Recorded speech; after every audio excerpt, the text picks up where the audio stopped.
Hello guys, welcome to my channel. This is Shama Noor and you are watching Sam Guru English. आज है English speaking course का 15 days. तो आज के इस वीडियो में आप सीखेंगे WH फैमिली के कुछ ऐसे यूजेस सीखेंगे जिससे आप अभी तक उससे बिल्कुल अनजान है। तो आइए देखते हैं। WH फैमिली का यूज देखिए 3 तरह से कर सकते हैं। पहला यूज होगा प्रोनाउन, यानी कि WH फैमिली का यूज होगा एज अ प्रोनाउन, यानी कि जो सब्जेक्ट के रूप में होगा। सब्जेक्ट हमारा प्रोनाउन होगा, तो सब्जेक्ट के रूप में हम WH फैमिली का यूज करेंगे। और सेकेंड यूज होगा एडजेक्टिव के रूप में, यानी WH फैमिली का use as a adjective. Third use करेंगे एज अ कंजंक्शन। यानी कंजंक्शन क्या होता है? कंजंक्शन दो सेंटेंस यानी कि दो क्लाउज के बीच में जो अब हमारा यूज होता है, यानी ज्वाइन जो होता है, उसे हम लोग कंजंक्शन कहते हैं। तो हमारा WH फैमिली कंजंक्शन के रूप में यूज होगा। तो आइए देखते हैं अब इन सब के एग्जाम्पल को। पहला एग्जाम्पल हमारा क्या कह रहा है? As a pronoun. WH family का यूज एज अ प्रोनाउन के यूज में कब करेंगे? यानी कि एज अ प्रोनाउन, यानी कि सब्जेक्ट के रूप में। जो हमारा WH फैमिली जहां पर होगा, वहां पर हमारा सब्जेक्ट यूज होगा, वो सब्जेक्ट के रूप में यूज होगा। जब हम WH फैमिली का यूज सब्जेक्ट के रूप में करेंगे, यानी कि WH फैमिली का यूज एक सब्जेक्ट के रूप में करेंगे, तो उसका स्ट्रक्चर कुछ इस तरह होगा। WH के बाद हेल्पिंग वर्ब का यूज करेंगे, फिर उसके बाद सब्जेक्ट का यूज करेंगे, फिर मेन वर्ब का यूज करेंगे, फिर अदर वर्ब का यूज करेंगे, फिर हमारा क्या है? Question mark. तो हम लोग ये स्ट्रक्चर ध्यान में रखिएगा। जब कभी भी WH फैमिली के बाद हमारा हेल्पिंग वर्ब आएगा, तो वो हमेशा WH फैमिली हमारा सब्जेक्ट के रूप में शो करेगा। स्ट्रक्चर आपको याद हो जाएगा तो आपको समझने में बहुत आसानी होगी। यानी WH फैमिली के बगल में अगर हेल्पिंग वर्ब है, तो समझ लीजिए कि वो WH फैमिली सब्जेक्ट के रूप में काम कर रहा है। देखिए, what do you do during the day? आप दिन में क्या करते हो? What do you do during the day? आप दिन में क्या करते हो? तो डू देख, आप सोचेंगे यहाँ पर 2 बार डू क्यों आया? तो डू यानी कि करते हो, तो ये क्या है? ताते थे, यानी कि इनडेफिनेट टेंस है।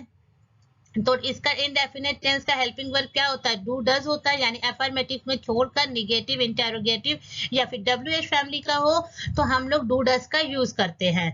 तो अगर सब्जेक्ट प्लूरल है तो डू का यूज करेंगे, सिंगुलर होगा तो डज का यूज करेंगे। अगर आप अभी तक टेंस में थोड़ी बहुत प्रॉब्लम रह गई है, तो आप हमारे डिस्क्रिप्शन बॉक्स में मैंने टेंस की लिंक दी हुई है, उसमें से आप देख सकते हैं। जब अगर आपकी टेंस अच्छे से तैयार हो जाएगी, आप कोई भी सेंटेंस बहुत ही आसानी से बना सकते हैं। तो देखिए, फिलहाल इसे डू, यानी जो पहला डू है हमारा हेल्पिंग वर्ब। मैंने क्या बताया कि प्रेजेंट इनडेफिनेट टेंस में डू डज हमारा क्या है? एक हेल्पिंग वर्ब है। तो डू सब्जेक्ट प्लूरल है, तो डू का यूज किया। जो ये हमारा डू है हेल्पिंग वर्ब की तरह काम कर रहा है। और जो ये सेकेंड डू है, ये मेन वर्ब की तरह काम कर रहा है, यानी डू करना। आप दिन में क्या करते हो? दिन में क्या करते हो? What do you do during the day? तो कंफ्यूज नहीं होइएगा, 2 बार डू एक साथ कैसे आया।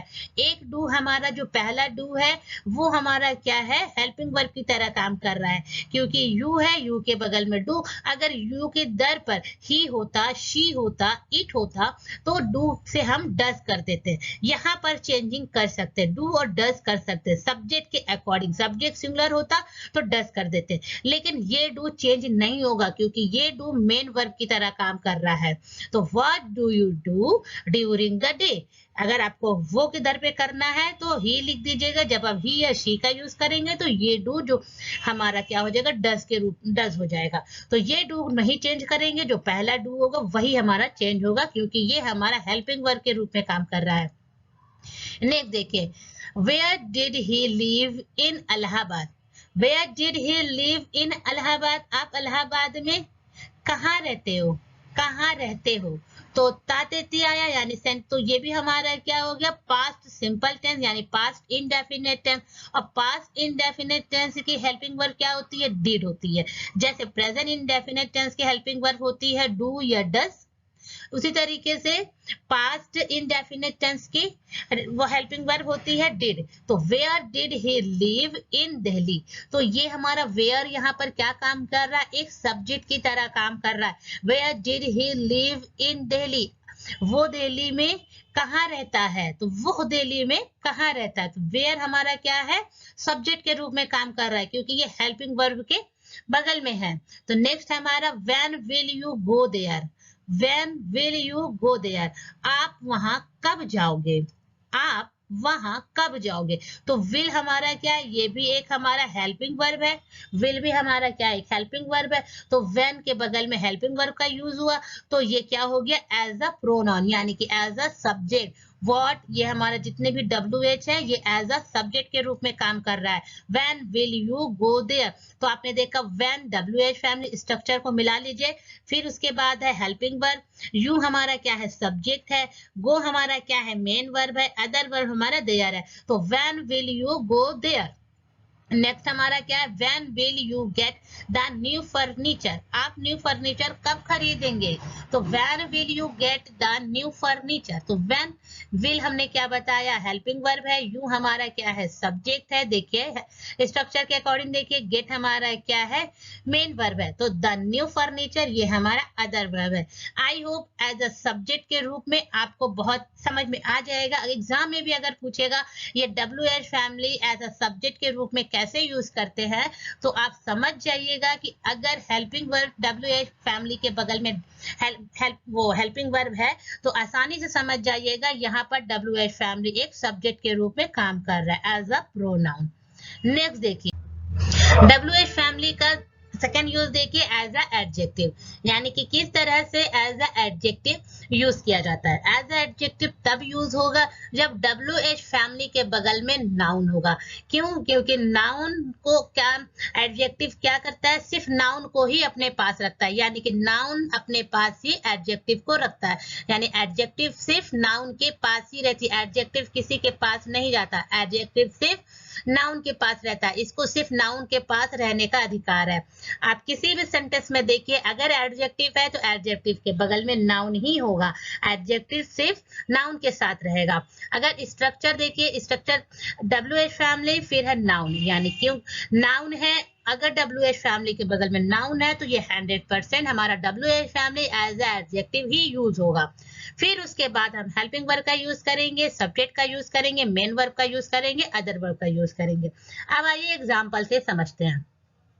How city do you like, how city do you like, आपको कैसा शहर पसंद है, आपको कैसा शहर पसंद है। तो सिटी हमारा क्या है, एक नाउन है, तो नाउन क्या है, अगर नाउन है तो नाउन के बगल में अगर हेल्पिंग वर्ब है तो ये 100% एडजेक्टिव को ही शो कर रहा है, यानी कि ये एडजेक्टिव के रूप में काम कर रहा है। कैसा शहर, तो आपको ये बताना पड़ेगा किस तरह से शहर, तो आप ये 100% श्योर है कि एडजेक्टिव ही होगा। ये आप एग्जाम में आसानी से अंदाजा लगा पाएंगे अगर आप देखेंगे कि WH फैमिली है और उसके बगल में नाउन का यूज किया गया है तो वो हमारा WH फैमिली एक एडजेक्टिव की तरह काम कर रहा है। नेक्स्ट देखिए, what mobile will you like, आप कैसे मोबाइल पसंद करेंगे, आप कैसे मोबाइल पसंद करेंगे। तो मोबाइल हमारा क्या है, एक नाउन है, तो नाउन के बगल में WH फैमिली का यूज है। अगर नाउन WH फैमिली के बगल में है तो ये तो श्योर हो गया कि ये WH फैमिली एडजेक्टिव के रूप में काम कर रहे हैं। नेक्स्ट देखिए, what book do you like, आपको कैसी किताब पसंद है। तो बुक, बुक भी हमारा क्या है, एक नाउन है, तो जब नाउन के बगल में WH फैमिली का यूज किया गया है तो ये समझ लीजिए कि ये हमारा क्या है, एडजेक्टिव है, क्योंकि एडजेक्टिव के बाद ही नाउन आते हैं, नाउन का यूज किया जाता है। तो हमेशा ध्यान दीजिएगा, एग्जाम में जरा भी कंफ्यूजन नहीं होइएगा कि हेल्पिंग वर्ब कहीं भी ऐसे नहीं यूज किया जाता है। उसके बगल में देखते हैं, अगर WH फैमिली के बगल में हेल्पिंग वर्ब है तो एज अ सब्जेक्ट, अगर नाउन है तो एज अ एडजेक्टिव, यानी WH फैमिली का रूप क्या है, एज अ एडजेक्टिव। नेक्स्ट आइए देखते हैं, WH फैमिली का यूज देखिए कंजंक्शन के रूप में। कंजंक्शन होते क्या है? कंजंक्शन वो होते हैं जो दो क्लाउज, दो वर्ड या फिर दो सेंटेंस को एक सेंटेंस में जोड़ देता है, वो हमारा कंजंक्शन कहलाता है। तो इस वीडियो में सीखेंगे कंजंक्शन हमारा क्या है, WH फैमिली, यानी WH फैमिली का किस तरीके से कंजंक्शन के रूप में यूज किया जाता है। तो देखिए सब्जेक्ट स्ट्रक्चर, देखिए सब्जेक्ट वर्ब अदर वर्ब, फिर है WH फैमिली, उसके बाद है सब्जेक्ट वर्ब अदर वर्ब। देखिए अगर WH फैमिली के पहले, हमेशा ध्यान दीजिएगा, सिंपल टेंस का ही होना चाहिए, यानी जो स्ट्रक्चर होगा सिंपल टेंस का ही होना चाहिए, सेंटेंस सिंपल टेंस का ही होगा, तभी एक WH फैमिली का कंजंक्शन कंप्लीट होगा। पहला क्लाउज हमेशा आप देखिएगा सिंपल टेंस का होगा, चाहे वो प्रेजेंट सिंपल टेंस का हो या फिर पास्ट सिंपल टेंस का हो या फिर फ्यूचर सिंपल टेंस का हो। देखिए subject verb other verb, WH family के बाद सिर्फ और सिर्फ सब्जेक्ट का यूज करेंगे, फिर उसके बाद वर्ब का यूज करेंगे, अदर वर्ब का यूज करेंगे। हमेशा ध्यान दीजिएगा, बहुत लोग क्या काम करते हैं, WH के बाद हेल्पिंग वर्ब का यूज कर देते हैं, लेकिन हेल्पिंग वर्ब का यूज नहीं करना है। सब्जेक्ट WH फैमिली के बाद डायरेक्ट सब्जेक्ट का यूज करेंगे। तो आइए एग्जांपल से समझते हैं। आई नो, मैं जानता हूं, ये हमारा क्या है, एक सिंपल टेंस है, प्रेजेंट सिंपल टेंस का क्लाउज है। तो आई नो, मैं जानता हूं, व्हेन ही विल कम, वो कब आएगा, when he will come। तो देखा आपने, when के बाद WH की फैमिली के बाद he का यूज किया, यानी सब्जेक्ट का यूज किया, डायरेक्ट सब्जेक्ट का यूज करेंगे और कभी भी हेल्पिंग वर्ब का यूज नहीं करेंगे। when he will come, when he will come, I know when he will come, मैं जानता हूं वो कब आएगा। he told me, उसने मुझे बताया। टोल्ड क्यों लिखा, क्योंकि ये पास्ट सिंपल टेंस में सेकंड फॉर्म का यूज किया जाता है।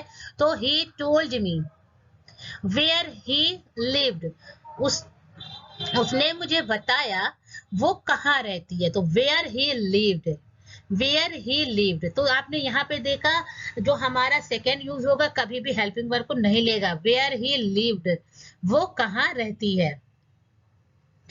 फिर देखिए did you here, did you here, क्या तुमने सुना। व्हाट आई सेड, मैंने जो कहा। यहाँ पर व्हाट हमारा जो के सेंस में निकलेगा। Did you here what I said, मैंने जो कहा, क्या तुमने सुना, मैंने जो कहा। व्हाट एंड हु का एक अलग अलग सेंस निकलता है, कभी जो का निकलता है, कभी क्या का। इसके लिए एक नेक्स्ट वीडियो बनाएंगे। आज के लिए फिलहाल इतना ही है। अगर आपने अभी तक हमारे चैनल को सब्सक्राइब नहीं किया तो प्लीज चैनल को सब्सक्राइब कर दीजिए, और हाँ, बेल आइकन को दबाना मत भूलिएगा, ताकि नेक्स्ट वीडियो की नोटिफिकेशन आपको सबसे पहले मिल जाए।